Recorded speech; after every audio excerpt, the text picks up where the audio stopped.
ఉపరాష్ట్రపతి ఎన్నికకు సంబంధించి లోకేష్ మానిటరింగ్ చేస్తున్నారని ఎంపీ అప్పలనాయుడు చెప్పారు. ఇక టీడీపీ వర్క్షాప్లో కొత్త సభ్యులకు ఓటు హక్కు వినియోగంపై అవగాహన కల్పించారని అన్నారు. ఎన్డీఏ కూటమి అభ్యర్థిని గెలిపిస్తామంటున్నటువంటి అప్పలనాయుడుతో మా నేషనల్ బ్యూరో చీఫ్ కళ ఫేస్ టు ఫేస్. జరగబోయేటటువంటి ఉపరాష్ట్రపతి ఎన్నికకు మొత్తం సమాయత్తమయ్యారు. నారా లోకేష్ కూడా ఢిల్లీకి రావడం అన్నది చాలా కీలకం, ఇక్కడ ముఖ్యమైనటువంటి అంశం. ఇప్పుడు మనతో పాటు ఎంపీ అప్పలనాయుడు గారు ఉన్నారు. Sir, good evening sir. రేపు జరగబోయేటటువంటి ఉపరాష్ట్రపతి ఎన్నికకు నిన్న జరిగినటువంటి వర్క్షాప్లో ఏ అంశాలను ప్రధానంగా మీకు డిస్కషన్ చేయడం జరిగింది, ఎలాంటి ఇన్స్ట్రక్షన్స్ ఇచ్చారు?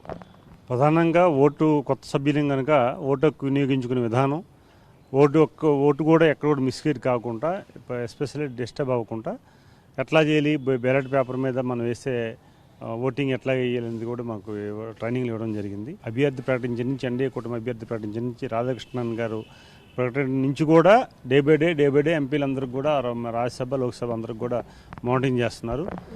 ఫస్ట్ టైం వచ్చారు లోకేష్ గారు, వచ్చి అభ్యర్థి తీసుకెళ్ళి పరిచయం చేశారు. అలాగే రెండోసారి సీఎం గారు వచ్చారు, సీఎం గారు కూడా వచ్చి పరిచయం చేశారు. మూడోసారి ఇప్పుడు మళ్ళీ లోకేష్ గారు వచ్చి మాకు 7 గంటలకి ఇక్కడ కార్యక్రమం ఉంది. ఇది ఏంటంటే ఒక బాధ్యతతో కూడుకున్న ఇది, ఎందుకంటే ఎన్డీఏ కూటమిలో ఉన్నాము, బాధ్యతగా మేము చేయాలనే ఆలోచనతో ఒక్క వ్యక్తి కూడా మనం 1% కూడా మిస్ అవ్వకూడదని చెప్పి మానిటరింగ్ చేస్తూ గత 1 వీక్ నుంచి ప్రతి ఒక్కరు కూడా 2 డేస్ బిఫోరే ఢిల్లీ రావాలి, ఢిల్లీలో ఉండాలి, ఎవరు కూడా అందుబాటులో ఉండి ఎవరు కూడా మిస్ అవ్వద్దని చెప్పేసి క్లోజ్డ్గా ముఖ్యమంత్రి కార్యాలయం నుంచి కానీ లేకపోతే మన లోకేష్ గారి కార్యాలయం నుంచి కూడా మానిటరింగ్ చేస్తూనే ఉన్నారు. సో అందరం కూడా చేరుకున్నాం, అందరం ఎంపీలు కూడా ఇక్కడే ఉన్నాం, టీడీపీ, జనసేన అండ్ బీజేపీ అందరూ కూడా. సో ఖచ్చితంగా ఏదైతే ఎన్డీఏ కూటమి అభ్యర్థి ఉన్నామో 100% మేము మంచి మెజార్టీతో గెలుస్తాం ధీమాతో ఉన్నాం. రేపు ఓటు ఎలక్షన్కి మేము వెళ్తామని తెలియజేసుకుంటాం.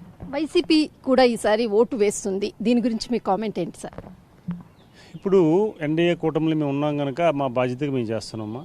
వారికి కావాల్సింది, వారికి ఒక ఎజెండా లేదు, ఒక ఆలోచన లేదు, ఒక సిస్టమ్ లేదు. గతం నుంచి కూడా ఈ రోజే కాదు, ఇప్పుడు కూడా వారు ఉన్న తీరంతే, ప్రత్యేకంగా చెప్పవలసిన లేదు. మేబీ ఇప్పుడు ఏ అవకాశాల కోసం వారు చేస్తున్నారా లేకపోతే దేనికోసం చేస్తున్నారా అనేది వారు మనది లేదు. మేమైతే ఎన్డీఏ కూటమి డెఫినెట్లీగా ఇప్పుడు మంచి మెజారిటీ ఉంది, వాళ్ళు వేసినా ఇగిపోయినా 100% గెలుస్తారు, ఇబ్బంది లేదు. సో ఏదైనా సరే మనం ఎన్డీఏ కూటమి ఉంది కనుక మన బాధ్యతగా మనం చేస్తున్నాం. వాళ్ళకు ఒక ఎజెండా లేని పార్టీ, వాళ్ళు ఎటు పెడితే వెళ్తారు, వాళ్ళకి డిసిప్లిన్ లేదు, పద్ధతి లేదు కనుక బహుశా వాళ్ళ ఆలోచనలకు ఉందనేది మేమైతే 100% మేము చేస్తున్నాం. Thank you.